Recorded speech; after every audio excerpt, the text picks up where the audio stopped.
Welcome to Sacred Rite, the podcast where we explore holistic living, the wisdom of ancestral traditions, and the path to deepening our connection with ourselves, one another, and the earth.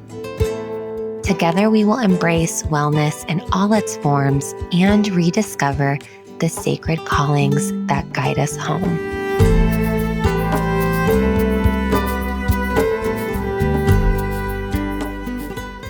I'm your host, Amber Young, and in this episode, I talk with Nicky Wilkes about the urgent need to revitalize rites of passage for today's youth.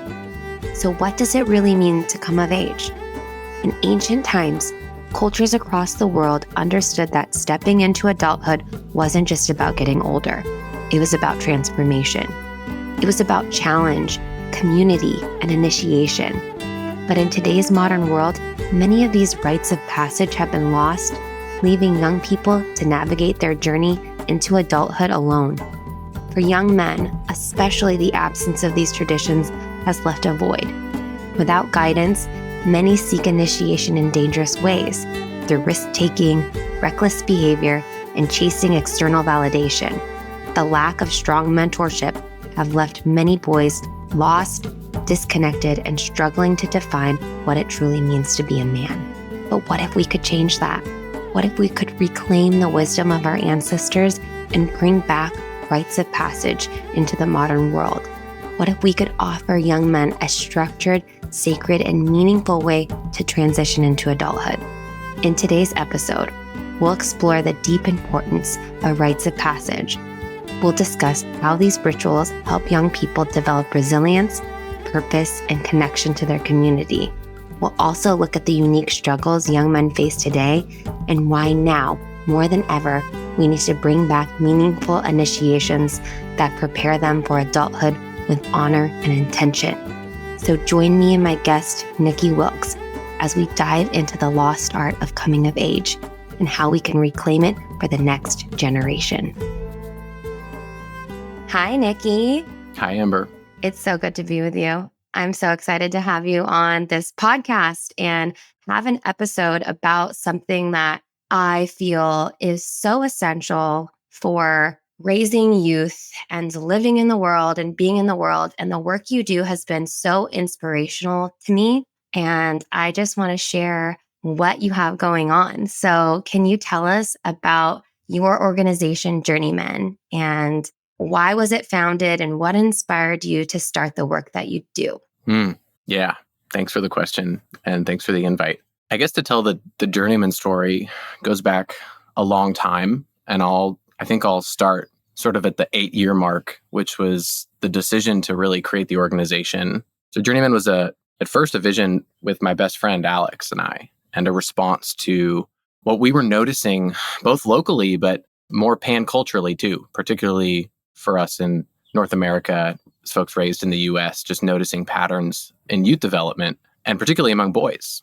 And so we created Journeymen to provide rites of passage and mentorship to boys and young men in recognition that these practices, right, these functions were largely lost at some point in colonial settler culture and were things that we didn't really have, at least reliably, in our own journey to adulthood. And so, yeah, about 8 years ago, we decided to create a nonprofit and do something that was sort of wildly mysterious and, just like a sort of a call at the time. And we started out realizing that we wanted to do nature-based work. We wanted to bring groups and do deep work in the wild, in nature, and let nature be a teacher. And this felt like an important first step because we had been inspired so much by nature. And if we didn't have so much of the cultural remnants to follow, we didn't have that yet. We needed to kind of rely on nature's imprints and impressions to do some of that guidance for us. And all along the way, we got some really epic mentorship and guidance ourselves. I would say true elders showing up in the work and providing us, mentorship and support. And now the organization, based on Vashon Island, but we serve youth from around kind of the Salish Sea region around Seattle and Tacoma. And yeah, we'll serve a couple hundred youth every year. And a lot of this is in, transformational work where we bring groups sometimes out into nature, but we also do work in schools now. We'll do workshops and trainings for educators, really looking at taking the elements of rites of passage work and trying to make that appropriate and, I would say, effective in the institutions that exist today. And for a lot of young people, that's schools. It also includes families, friend groups, and occasionally other organizations that are working with youth too. So beautiful, incredible. And I love that you work with the school district that I work for. And I'm like so thrilled that you're doing circle work in that district. And I think it's so needed because Vashon Island is such an incredible place to be. If you haven't been there before, I highly recommend that you visit. And right, there's a lot of privilege there, but of course, there's also other things going on and other factors, but there's a lot of privilege. And in Tacoma, it is very diverse, and it is not just like ethnically diverse, but it's economically diverse, right? And so a lot of these children that I work for, so I've always worked with children that are high poverty and in places where there's not a lot of opportunity for them to even steep themselves in nature, even if we live in like this state and in this place that has an abundance, right? There's an abundance of places that you can really steep and get to know the earth and the environment. But a lot of my students being in an urban area, in an urban pocket, they don't have a lot of experience in the outdoors or like leaving their kind of little urban pocket. And so it's beautiful that you're bringing these elements of rites of passage and bringing them into these environments where it's hopefully like sparking something within these youth and to like connect at a deeper level. And I guess too, I'm just curious, what are the elements? So you're working with these institutions and you're teaching them components of rites of passage work to incorporate into their systems. And what does that look like? Like, what are the components that you bring into schools? It's tricky. It's tricky because institutions, right, by design are sort of intended to keep things stable and the same. And rites of passage is a disruptive process. It's meant to, sort of create innovation and also bring inspiration up from the bottom, right, from the root. I love that too, that word, the root, and its related term radical. I learned this from another mentor of mine, Michael Mead. And we think of the word radical and we think about extremism today, but actually the word also means from the root. And rites of passage is a radical practice because it comes from the root and it's also leads to change. So when I think about some of the elements that are brought into schools and we work with schools and when we train, a lot of it has to do with sort of a basic framework. And much of this I learned from Dr. Arna Rubinstein, another one of my mentors. And he's done really well to provide sort of frameworks for common folk, for modern people who are living in the world today to try to make sense of these ancient practices. But one of them is looking at rites of passage across this really basic 3-stage model where we separate from the known world. That's this first process, right? The separation or severance. And then there's liminal space and time or the threshold time. And that's when, we get to, I would say, do a lot of the really deep questioning and we're held in mystery. And then the return or the incorporation is the final part of that process. And so one of the things that we really try to emphasize when working with or at schools is to either create or simulate a separation from the known world. And that's challenging to do when you're still in the building. A lot of the kids that need, transformational youth work, they're not well served in schools. And because a lot of our work has focused on boys and young men, I could say that if you look across the US culture in particular, you can see that boys are significantly underserved in traditional education. They're just really struggling in the system. I think all kids are to some degree, but boys slightly more if you look at the data. And these kids need something else. They're literally bouncing off the walls. And then we have to like stay in the walls, right? And one of my favorite quotes from Last Child in the Woods by Richard Louv is, well, if children are bouncing off the walls, take the walls away. And we can't always do that. Sometimes we have to stay at school. So we can create, right, a container. I love that word. We create a container and it's like a psychological, spiritual sense of being held. And you can do that through creating different agreements, right? Giving youth agency of how they want to be together. Let them create their culture for maybe an hour a week or maybe a day if you're doing a workshop. And that's one example of using that really basic framework to work really effectively in a school setting without actually leaving. Now, on the flip side, whenever we can take a group away from their known world, from the building, from the place that, is causing or at least not supporting trauma in a good way, that's when we can, I think, really make some significant progress.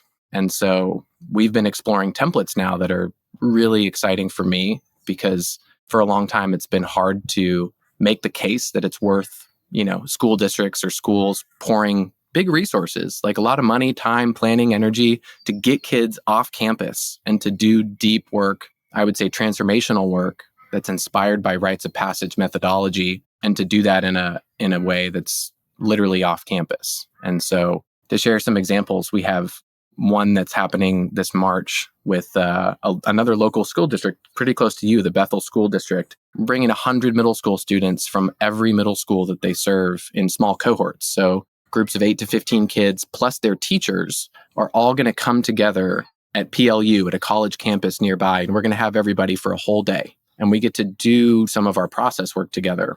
And so if I look at, some of the elements of rites of passage work, we have severance from the known. These kids are leaving school. They're going to a college campus, so they're getting exposed to like a visionary space. They're now for the first time going to be like, whoa, this is college. Maybe I want to go to college, right? I've never been here before. This is cool. But then we get that liminal space and time. We get to create an event, an experience that's unlike anything else they've ever done. And then that integration part, right? The stage 3, because they're participating with a cohort, peers and adults from their building are going to go through this thing together. They have a shared sense of what happened after they go back to their school. And this is something that has come up time and time again as a big challenge for those of us doing rites of passage work today. And you and I have talked about pain of not having a village. It's how do we integrate? How do we incorporate these transformations that occur in a powerful event or experience? And by encouraging and actually designing experiences to be done with small groups, they have some built-in continuity. And it's not a perfect solution, but it does, I think, move us closer towards true integration support and away from, I would say, our culture's tendency to just provide peak experience after peak experience and never actually let the rubber hit the road. Wow. Nicky, that's so cool that you guys are taking Bethel School students onto a campus and doing this important, vital work to really move. Because I want to kind of go back into something that you were talking about. You were talking about boys in schools. And since I've been an educator for 12 years now, I see firsthand the struggle that my boys experience in schools. And of course, girls, everybody, all little people, young people, their struggles in the way that we have institutionalized education. And even if there's such beautiful ways that I'm doing a lot of amazing practices in my own classroom, right? But it's not enough, right? It's not enough. I have 30 students this year, which feels like criminal. The kids I'm teaching this year, I usually teach fifth grade. So they're like 10, 11. They're going through puberty, right? Like that's the time where they're shifting body, mind, spirit. And it happens at a different kind of realms around that age, but it tends to happen around that time. So in live, I've always seen kids in that shift. I've felt them in that shift. And it's just sad that, we don't have an honoring of that shift. And so many children don't have an honoring of that shift at home.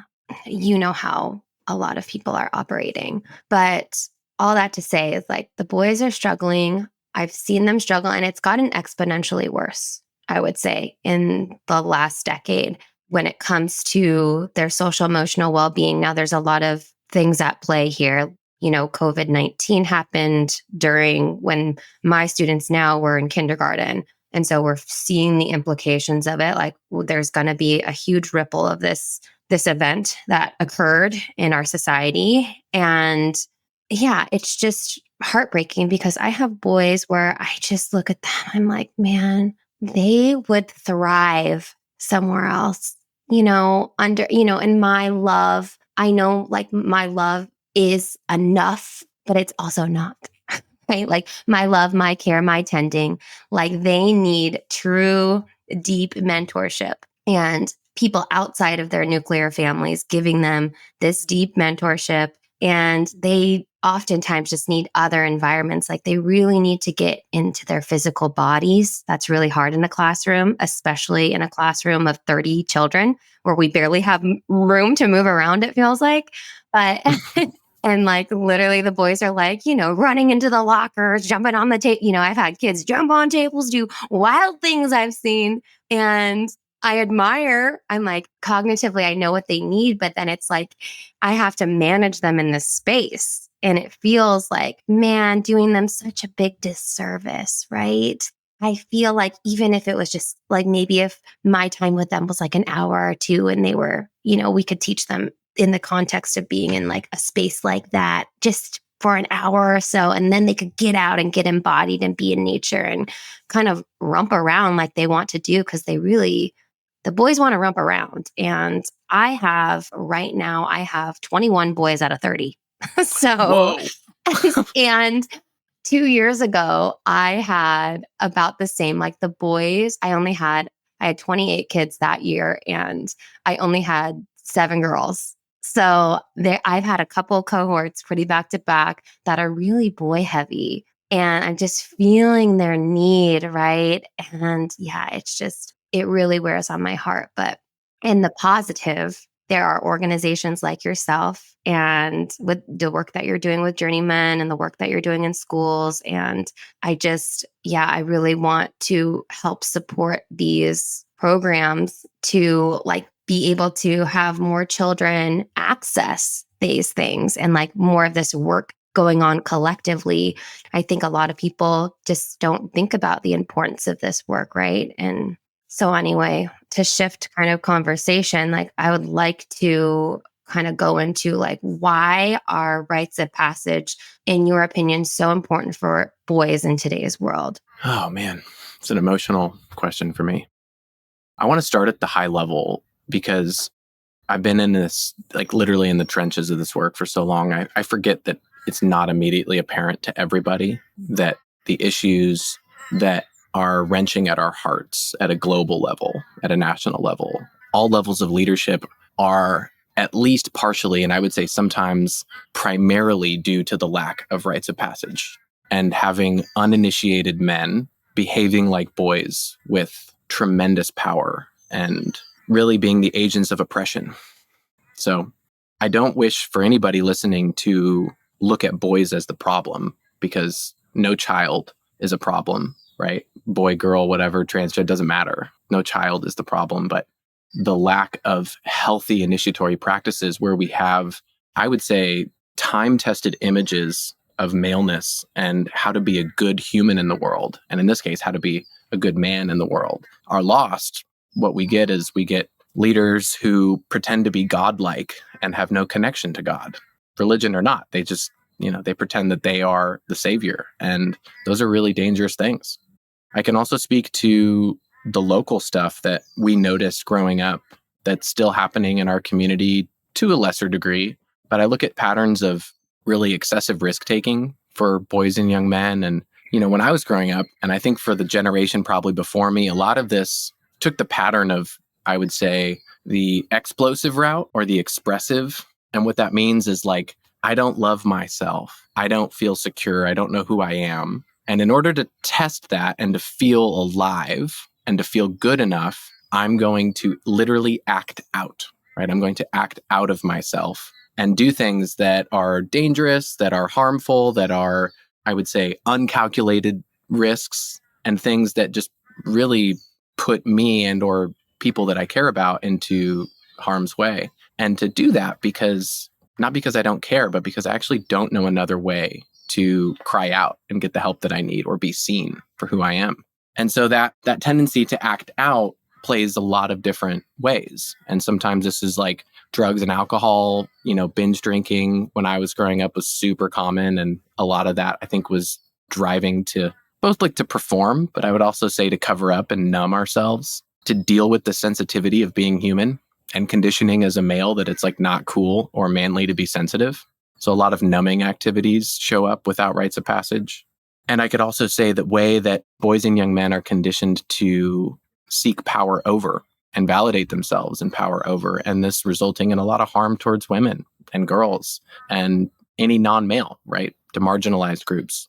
These are things that are really easy to see across the culture, but were really difficult to see when I was growing up and actually participating, right? Participating as an agent of harm, not because I was evil or I didn't care about people, but because I literally didn't know. I didn't have better pathways illuminated, but I also didn't have like reflections from mentors or elders, and I didn't have accountability. So I could say when we look at the lack of embodied leadership today, and we look primarily at men who are in positions of power, who are not behaving generously, who are not engaging with the world from a place of abundance and service, I could say that's an issue of rites of passage. These are uninitiated men.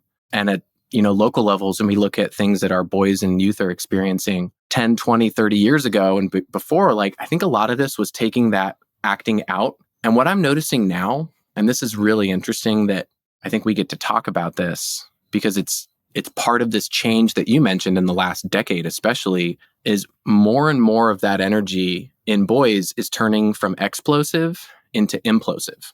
And it's the avoidance of risk altogether. And it's boys, fearing so deeply of making mistakes and getting called out or cancel culture and like all these terms, right? That they literally are just hiding from the world. They're not engaging in leadership opportunities at the same level as their female peers. They're not trying to get their driver's licenses anymore. They're not like getting a job. They're afraid of getting rejected. They're not asking people out on dates. And when I ask them about it, I'm like, yo, like you're 16. Like, what are you going to do this summer? Are you going to get your license and that? And so many boys now are just like, nah.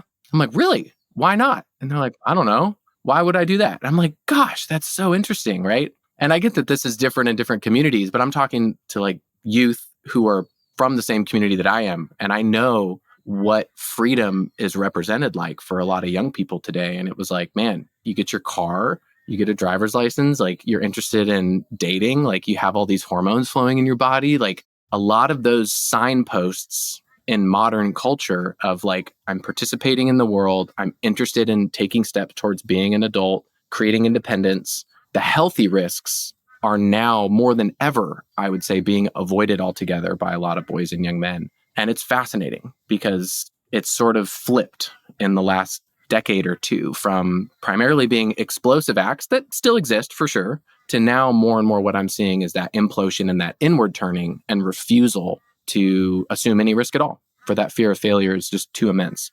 It's really fascinating. And I feel like I have a lot of theories in my mind, running through my mind right now, of why that could be, why you're seeing more of that internalized behavior, like that lack of wanting to participate in the outside world, because like you mentioned, that was our way when we were younger. That was our way into adulthood, right? We got our license, we're driving around, we get to like do things outside of our home, outside of the supervision of our parents. And yeah, of course, those things led to almost like we could call them self-made rituals, right? Self-made rituals because our culture was lacking these actual rituals that were made from our community members and our elders and honored. It's like, okay, we're making these self-made rituals, which were like reckless behaviors, excessive partying, and like a lot of risk taking, and just to prove maturity, right? And it's almost like, okay, now we're noticing things where like, okay, you're noticing young boys are not like, it's almost like this inward of, I don't want to participate in the culture because there's this fear of like, I feel like a lot of boys right now feel like they don't belong because there's been this whole campaign on talking about toxic masculinity. And the masculine in its essence is not toxic, right? It is so important. The patriarchy is so important. And so when we're using these negative terms and we're slandering these energy form, like the masculine and the feminine are of equal importance and have equal beauty and are equally within us all, right? Like balancing the feminine and the masculine within each of us, right? And yeah, right now we're noticing like, since there's such an attack almost And I want to be like, I want to be selective with how I say things because I want, there's also this thing of like, oh no, I have to be politically correct in my way of like thinking about this. But I feel like there's this, it's almost like young men are like, they're afraid now of being, attacked or judged or whatever for just merely being, especially if you're a young man who is, like a cis man. I'm saying let's be a little politically incorrect for a second, because I think this is critical. I'm going to say some things that I would say are at least controversial, if not worthy of being canceled in our hypersensitive Pacific Northwest. Everything needs to be politically correct these days. At fear of, I would say, dude, like causing harm, which I care about, but also if we can't talk open-heartedly and have discourse, we're actually never going to make progress. I believe that wholeheartedly too. So I'm going to give you an image for a second. And I just want you to imagine there's a room of about 100 high school boys. Consider them diverse. And this is somewhere in America. And this room it's all male and it's being facilitated. And there's a speaker. And the speaker asks the room, how many of you are proud to be a boy or a young man today? How many of them do you think would raise their hand? My prayer is that all of them would, but Yeah. I don't know how many would. What do you think? Well, I don't need to think about this because I did it. and I did it in the city of Seattle. So now I want you to take that same imagination and just imagine that we placed this room in a socially progressive city like Seattle. And these boys are raised in the city of Seattle. They probably have, I would say, progressive leaning parents politically, et cetera, all the things. And I ask that same room, how many of you would say you're proud to be a boy or a young man today? How many do you think would raise their hand? Probably like none. Yeah, like close to none. Oh my gosh. Nikki, that was probably heartbreaking. Exercise. Well, I wasn't surprised, but it was an experiment and it validated what I suspected, which is boys and young men are bearing the burden that men and those around men actually need to assume. So I'm going to say that again. Boys are bearing the burden that men and those around men need to assume. And when I asked the room, a handful of boys raised their hand, but they did it tepidly. They were like, like you could tell they were like, oh gosh, I have like a target on my back now. And here's the best part of this story. The second question I asked was, how do you think your answer would change if there were girls and women in this room right now? And crickets for a minute. And then one very courageous young guy raises his hand. And I was like, hey, can I call on you? Or are you just saying that you would raise your hand? And he goes, no, I'm willing to answer. And I was like, great. What do you think would happen? And he said, I'll paraphrase. He's like, yeah, I don't think any of us would raise our hand because, I think there's a part of us that fears like for us to be proud of ourselves, means that we don't value our female peers or they're going to take it the wrong way. And I was like, I think that's really insightful and is very honest. And I was so grateful that he spoke up. And I think that really painted the picture of what so many boys and young men are experiencing today. And I would say probably even more so in places that are highly progressive politically and are focused on, sort of anti-oppression movements and looking at things like the damage of system-wide patriarchy on people. And boys are trying to make sense of these complex things, and they have no idea how to do that. It's quite unreasonable to imagine a 13, 14, 15-year-old piecing together their role in undoing generations of oppression without any guidance and also any core sense of identity that is like, oh, I can love myself. I can be secure in my identity as a boy and a young man and feel really good about that. And I can still be an agent of service and a loving being in the world and take care of people and a protector and all these other aspects of us that can go alongside those identities. So I love that image because it was real, because I actually did that experiment and it gave me an embodied sense of what's going on beyond what I was suspecting. And it's hard to pick up in data. One thing I realize is a lot of the surveys and things that are done today, they ask hypotheticals. And I'm not going to say boys aren't honest with these things, but it's also different when you ask, how would you do this? And also asking them in a room with their peers, like, how do you feel right now? And seeing how they engage. That room was a very emotionally charged room, and we got to do a lot of deep work together. And I'm glad you brought up this word, toxic masculinity, this term, because the promoters of this event, it was a young men's conference. They had design workshops and they, had used this terminology a couple times. And I shared with them, I was like, look, I get where we're going here. I know what we want to do. And I actually believe we're on the same side. But if we keep saying this term over and over again, I believe that many boys and men are going to refuse to participate in the conversation. And that's just what I keep seeing over and over again. If we want this to be a movement beyond just socially woke, democratic leaning boys and men and cultures, we actually need to find a way to be inclusive with the conversation. I'm very passionate about the process of embodied, wholehearted masculinity being an inclusive conversation and movement. And unfortunately, lumping toxic with masculinity so frequently literally is preventing people from being included in the conversation who desperately need to be, right? They really need to be in the conversation. And oftentimes it's because they haven't gotten any different models of how to be in the world. And these are the ones that I would say are very likely to go through the motions of modern culture, to haphazardly find themselves in leadership positions because of elitism and nepotism and all the isms, and repropagate the systems of harm. And so if we want those guys to be included in these meaningful conversations of discourse, where we get to the level of values and hopefully even the level of soul, which is underneath that, right? That's rich territory. We have to find those access points and create a conversation that's inclusive enough to be like, hey, we might not believe the same thing or vote the same way or whatever, but if we're going to do any justice to this idea of what it means to be a good man today, we actually need to be in conversation. It's a really powerful story, Nicky. Thank you so much for sharing that. And I had, a lot coming up for me in your share. And I feel because you and I both live in a liberal pocket, it is hard sometimes to have certain dialogue without it being really charged. And I feel like, you're so elegant and graceful in the way that you can approach these. And I'd like to think I am too.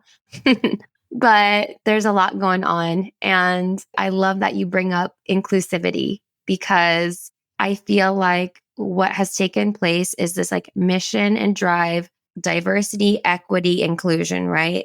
This amazing mission like that is so well intentioned, right? And then the extremism that has happened, and we've seen this also mirrored in, the feminine movement of like empowered femininity. And like, it's then just like, bring down the patriarchy. It's all about this. It's like having this negative lens. And it's so anyways, these well-intentioned movements have become extreme, where then the impact is then doing the opposite of the intention, right? Which is to be inclusive. And so it is so interesting, because there's a lot of folks who have a difficult time seeing that, right? And may this conversation maybe spark something within someone around this all. But I appreciate your lens and your experience with these young men to be able to like speak to what you're noticing going on. And I'm noticing that as well. I see as a teacher, children in schools, especially in middle school and high school, right? Like, so I teach elementary, but I teach upper. And so there's still so much innocence there. They're at the, beginnings of puberty. And so then they leave. It's like, bye-bye. They leave like this sweet nest of elementary. They go to middle school, and then a lot of students come back, they visit, they say hi.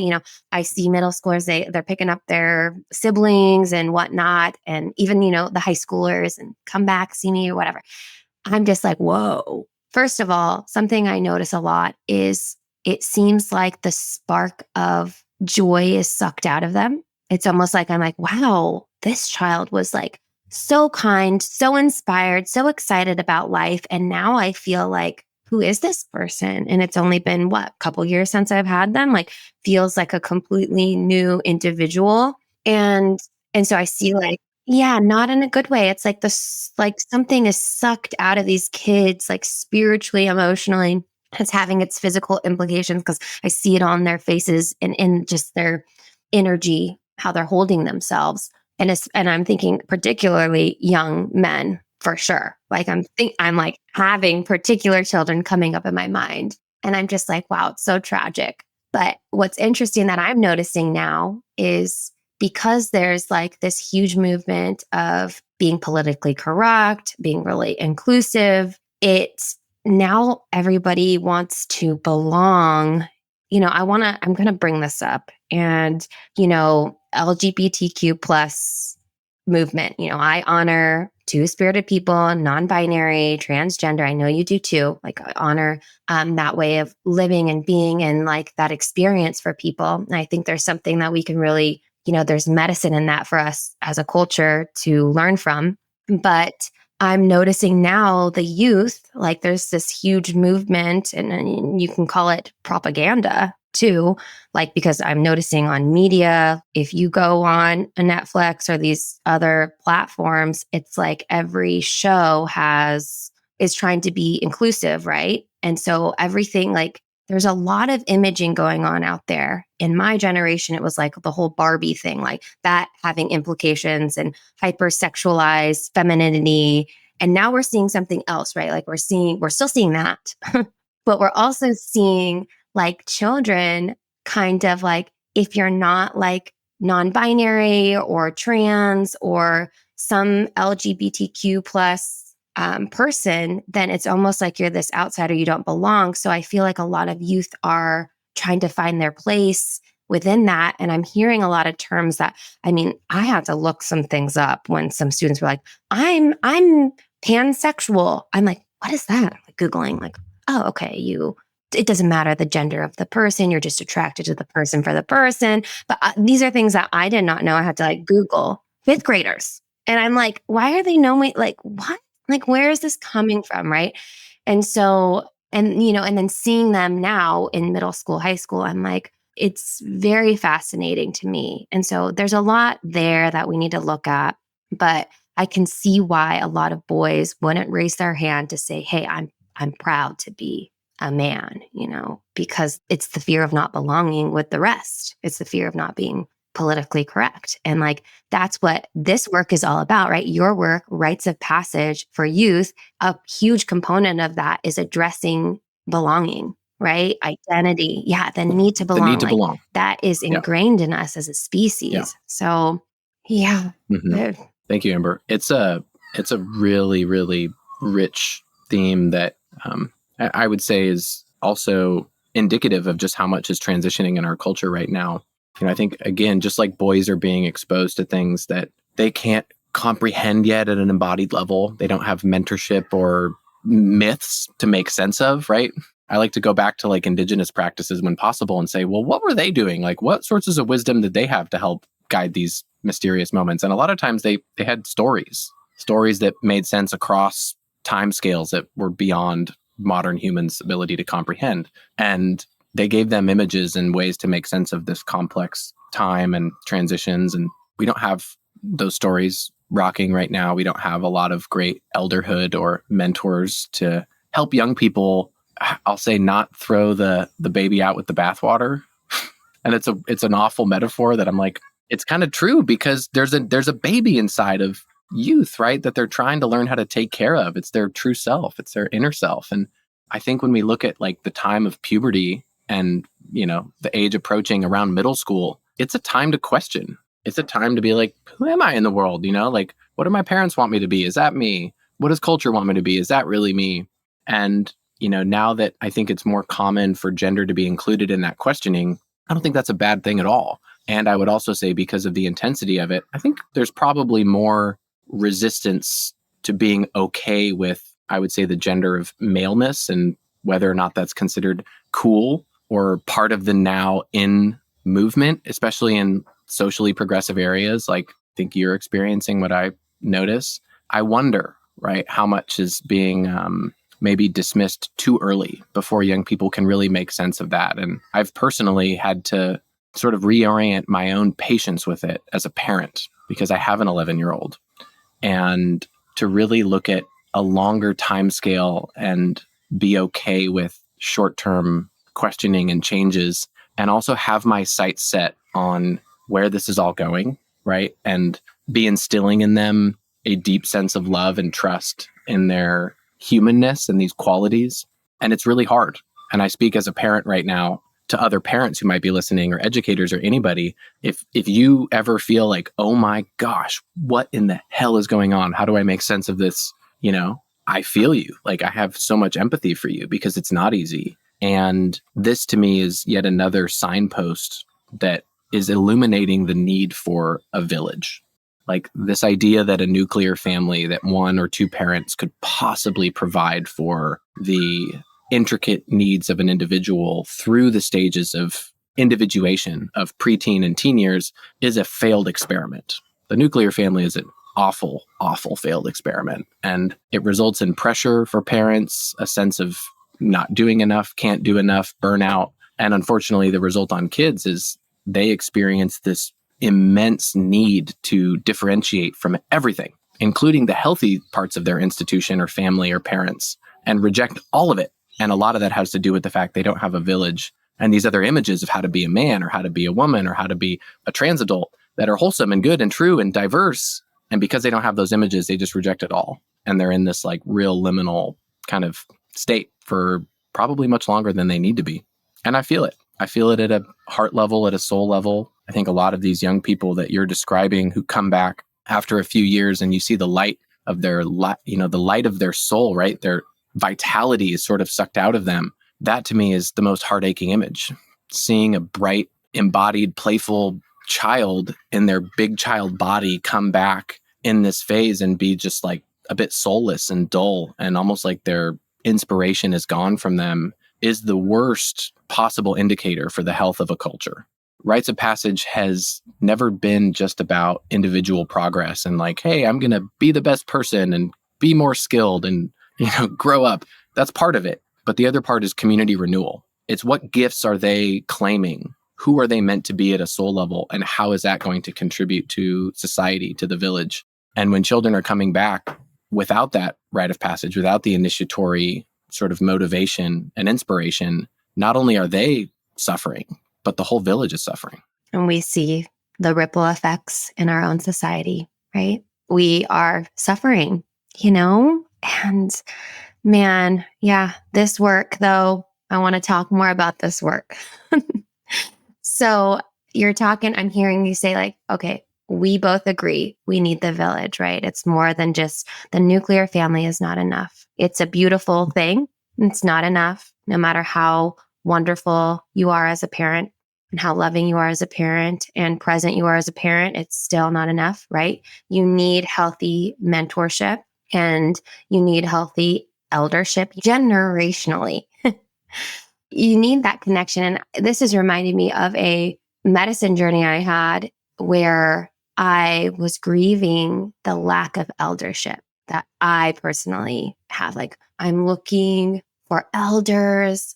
I wish, like using these terms, like, I wish I had these amazing elders I could connect with, these elder women I could really look to. And of course, I have a wonderful mother, a wonderful grandmother currently living still. And, I know wonderful, wonderful people their age, right?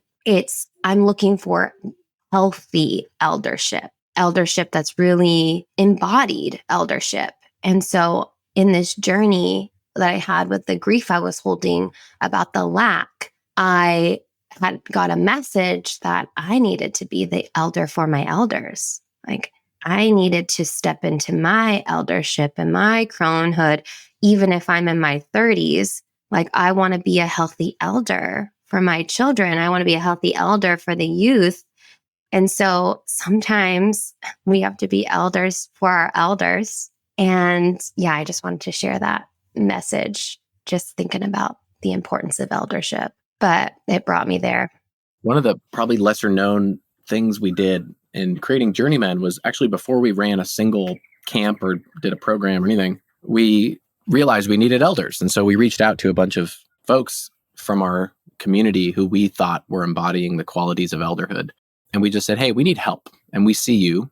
We see you engaging in this role in a beautiful way that could really help us and help this organization and help young people. And it's been a really important part of our work. These are individuals who I want to say have like been through the trials and not shied away. I'm reading a book right now from, I think, one of our broader culture's true elders. His name's Richard Rohr. He's a Franciscan monk friar. And he's written a lot of books about spirituality and he's started a men's work organization. But one of the things that I think he would suggest is that an elder is someone who has been in the trenches of shadow work for some time and not hidden from the ugliness of that. And because of that, they can provide some deep counsel and presence that is so needed. And I think is indicative of the grief you felt of like, oh my gosh, like I need that. We need that. And I can say too, one of the challenges is facilitating that journey, the path to being an elder. One of my friends, Ned Abenroth, he's been highly active in the Illumin organization for a long time. If anyone's listening and is like, this is an interesting concept, right? Initiation or rites of passage into elderhood. He created a ritual, a process. It's literally called the Elder Rite of Passage, and it's open to all genders. They've done one in Washington State. They'll probably do them in other regions. And they are recognizing the need for older people to mark and transition themselves into a way of being that is unfortunately incredibly devalued in our society. When you have a culture that's so focused on doing and productivity and I would say for women, youth, like looking young and being pretty and all of that BS, how on earth do we let all of that go and celebrate this other stage of cronehood or of just being an elder man? And how do we reorient our sense of value around that stage? And this offering is an effort to do that, and to do that in a way that I think probably illuminates the ridiculous nature of looking at retirement as the elderhood stage. I talk to a lot of older people. I'm grateful to have that opportunity who, you know, they feel in their retirement a massive void of meaning. And if we go back to the village model, there was no retirement. And in fact, elders would spend a tremendous amount of time with young people. There's a natural connective charge there of elders and youngers, particularly young children. And the young people bringing that inspirational, active, motive energy is such a beautiful balance with the deep presence, stillness, and wisdom of elders. And they need each other. Like it's kind of a, well, what do we do with the kids? Like when we get our elders together with youth at camps, like, oh my gosh, it's so beautiful. And just so you can see that these natural relationships that are meant to just happen when you set it up, they do a lot of the work for us. And they give me hope, because sometimes I am like, oh my gosh, there's so much work to be done. What do we do? I'm really tired. This is hard. And then I get that image of like, okay, this is an old way and it's working and it's really effective. And if we can keep creating these spaces that are village-like, that emulate the village, perhaps we will start to reorient some of our daily life and the culture that we do have influence over to be more village-like every day. That's really well said, Nikki. Thank you for saying that. And it really sparks a lot within me. I've been going through the waves of emotions in our conversation.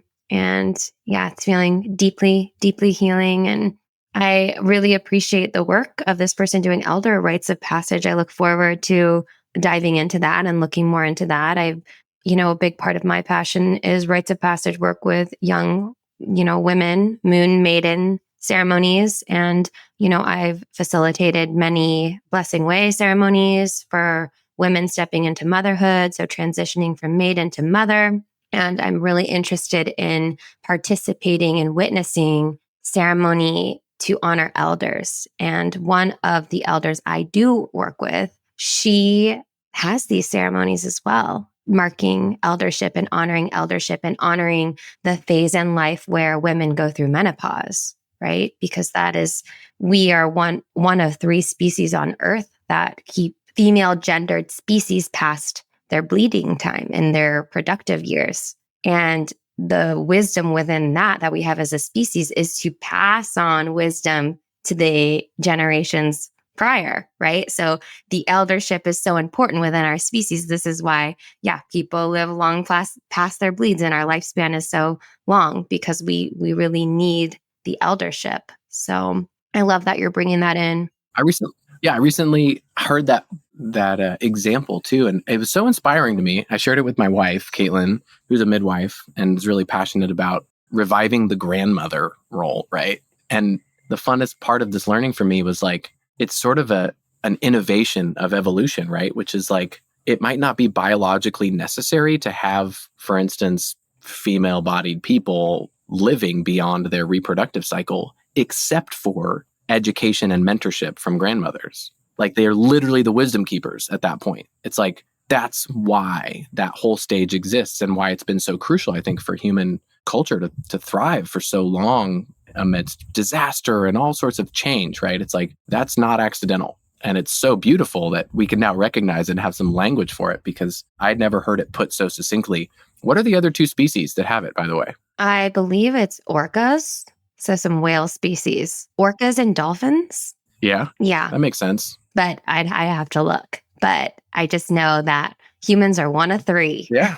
And I know that, like, So whales, cool. especially orcas, they're, matriarchal in their essence and how they naturally thrive in matriarchal societies. And the matriarchs are, and the elders are the leaders, they're the teachers, they're, the wisdom carriers, like you're talking about.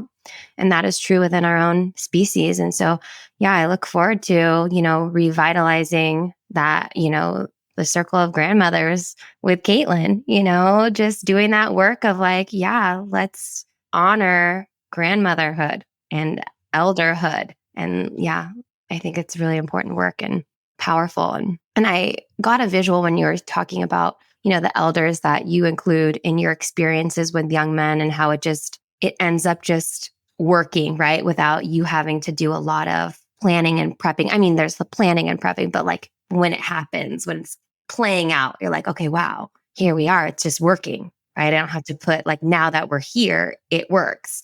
And I was thinking when you were talking about that, I saw I don't remember what the statistic is. And I've shared it with my own mother and father, because I've noticed since they've become grandparents, this whole shift within them, right?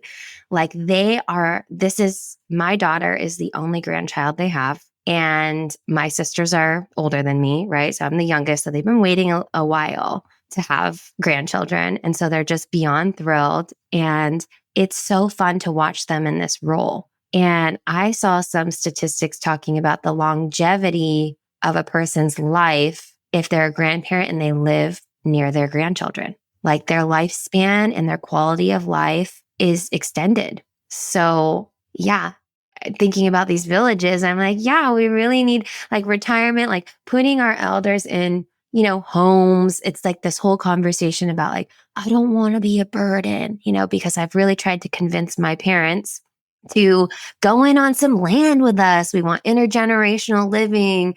We want to take care of you when you get into the older, years where maybe it's more difficult to move around and be like, we want to take care of you.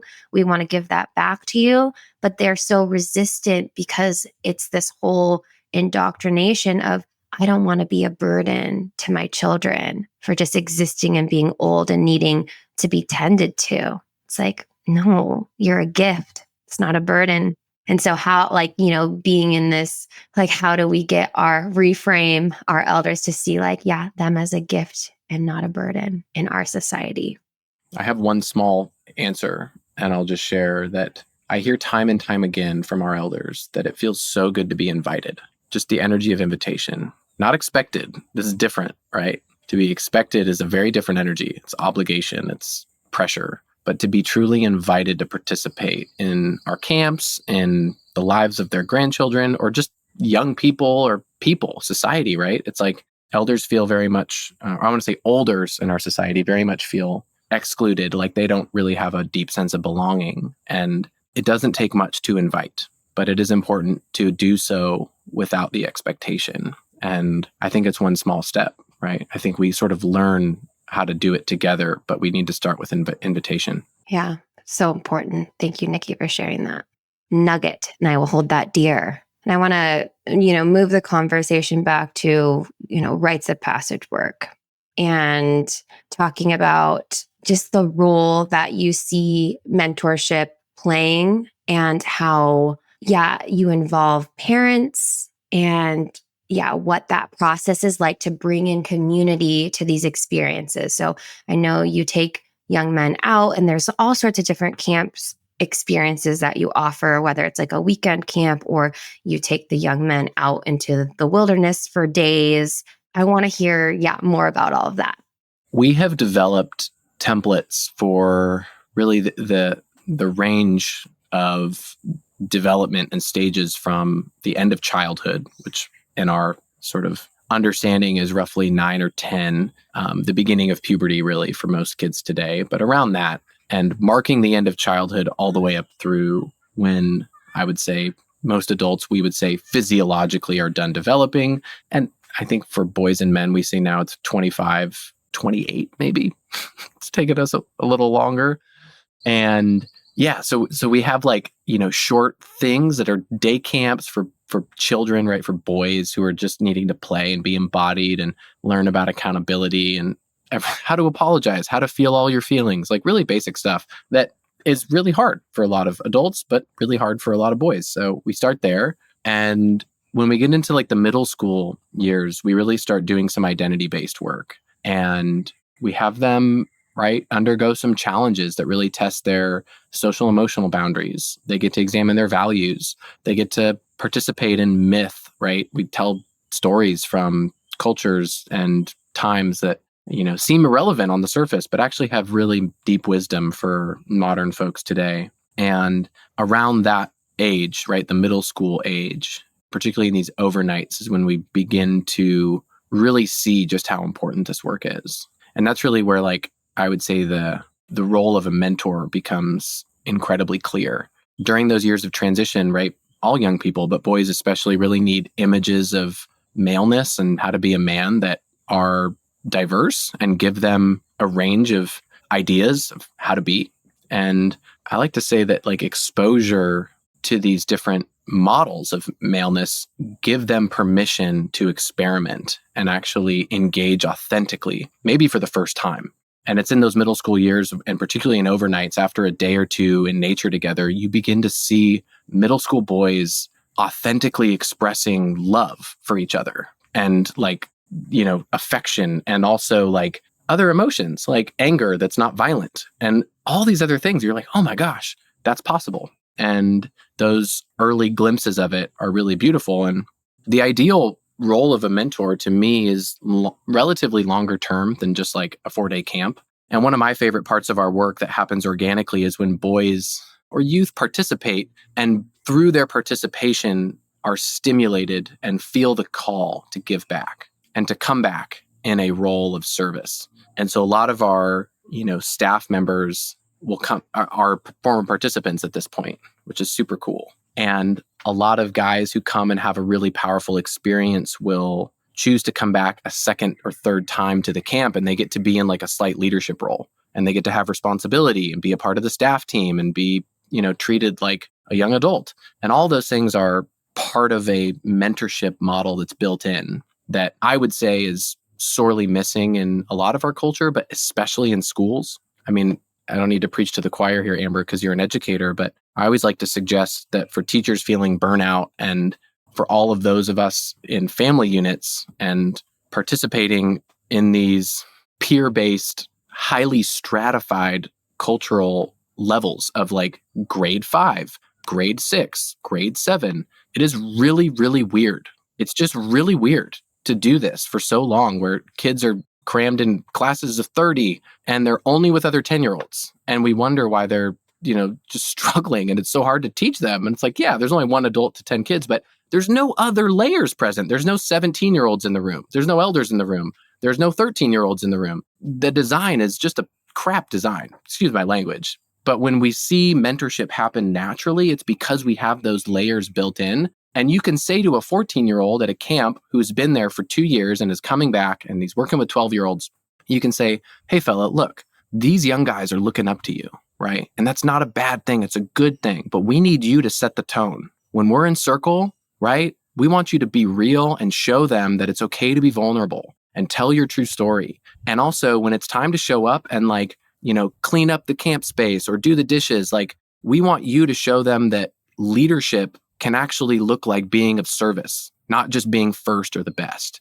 And you get to do that. And there's this amazing transformation that occurs, I see time and time again, from the young people that are in these mentor roles for the first time. Oftentimes it's more profound than the participants who are there the first time. These kids that come and youth that come for the first time, they often have a very, very powerful experience. But what I notice is the ones who are mentoring for the first time, and this includes adult staff, 30, 40, 50-year-olds who've never been in a transformational context, who've heard about rites of passage, but they haven't really participated yet. They come to one of these experiences and they are so moved by what they witness and feel. And oftentimes it stimulates in them a deep calling to go and experience their own rite of passage. They might go off and do a vision fast, right? They might go and do like an MKP weekend or something. But it's that, I want to say it's like that part of us as a human that knows that mentorship is part of our design. That is how we, as members of the animal kingdom ourselves, have actually transferred wisdom for hundreds, if not millions of years. And when we are reminded of that, it's quite empowering. And when young people are reminded that they have influence and they matter and they actually are contributing, they go through their own transformation and they naturally want to show up different. We don't have to negotiate with them and force service. Actually, I want to just go on a soapbox for a minute. I really hate obligatory service. I think it's doing everybody a disservice by requiring this and you have to go and grudge out these hours or whatever. I get what it's trying to instill, but it's so different from recognizing that everybody, particularly young people, have these latent gifts, what teachers of mine would call their genius. And that if we actually honor those and acknowledge those and give them space to breathe, they will on their own decide to be people of service, right? They will do it because it feels good and because they want to and they feel purpose through that. And that is one of the maybe lesser talked about benefits of rites of passage work and focusing on the element of mentorship specifically. Thank you for your service, Nicky. Yeah, and your words there, true medicine to my heart, true medicine for my ears. Thank you so much. And, I see we're coming up on time here, and I just want to ask a couple more things before closing. But one of those things being, where do you see the future of rites of passage, where we've got, I know you're pulling from a lot of indigenous ancestral ways cross-culturally, and you're integrating that into modern times. So where do you see that going? It's a great question and it's timely because I'm calling, we're here in this conversation and I'm currently at the Rites of Passage Institute outside of Byron Bay, Australia, visiting my mentor, Dr. Arna Rubinstein, who from the first moment I met him and talked to him said, I want Rites of Passage to be part of the mainstream. And at the time I was like, that's cool. And, it's a clear vision. And since that first conversation, which was probably like 7 or 8 years ago now, I've come to see how challenging that is and also how important it is. And so my part of that vision is to look at all of the low-hanging fruit of our culture's existing institutions and practices. And I'll give some examples. A family camping trip, a 5th grade camp for a school that every year takes 5th graders and does a camp. I look at an example from one of our other local middle schools. They did something called Exploratory Week, where 8th graders, as they're leaving middle school, they take a week and they go do something different. Senior retreats, fraternities and sororities, all of these things, to me, have remnants and elements of being profound transformational rites of passage, and yet are not doing what they could do. They're falling short of potential. And my vision is that we bring that intention of profound transformation into these existing templates, not to do away with everything, right? We don't want to erase these parts of our culture that are there or that might even be fun and important, but actually bring some soul into them so that, especially as we're talking about older youth in the puberty years and afterward, they're not just like activities, right? They're not just going away to camp. They're not just the father-son backpacking trip, but they're these incredibly meaningful and important rituals that are serving both sides of that balance that I mentioned. They're providing the fertile ground for individual differentiation and renewal and a sense of identity and purpose, but they're also revitalizing the village and centering the gifts of young people in creating that energy of positive growth for the culture. And that's my vision, right? We have so much to work with, and it's bringing the soul into those spaces that currently is not there. Thank you for your vision. You are such a visionary, and you really follow the fourfold way, if you know what I'm talking about. And if you don't, I'll shoot you that book. Yeah. Yeah. If you Thank could you, share one message with young men navigating today's world, what would that be in this moment? I think to any boy or young man listening today or who might get a paraphrased version of this, I would say that to be your authentic and unapologetic self might be one of the most courageous acts you could ever do. And it is what the world desperately needs. Surround yourself with people who are not afraid to tell you what you need to hear. And surround yourself with, I would say, friends who at an embodied level, right? They bring out your spirit of play. And God, never forget to play. I see that time and time again in a lot of the men that I work with, right? They forgot to play. They don't know how to play anymore. And the boys bouncing off the walls in your classroom, Amber, I'm like, that, we don't need to actually manage that. We need to celebrate it somehow. And I want any boy listening or young man to be like, you know what? Your wild embodied self isn't dangerous. You just got to learn to do it in a good way and surround yourself with people who are like, yeah, let's be together in this process. Remember who you are. Don't forget to play. Powerful words and really great words for, I'm thinking about my husband with our daughter. Man, she's been such an amazing teacher for us. And she reminds us to play, right? Because all she wants to do is play with her dada. So sweet. So good to see. And so, yeah, that's just a part of who we are. So thank you for those words. And how can listeners support your work? How can they find you? Yeah.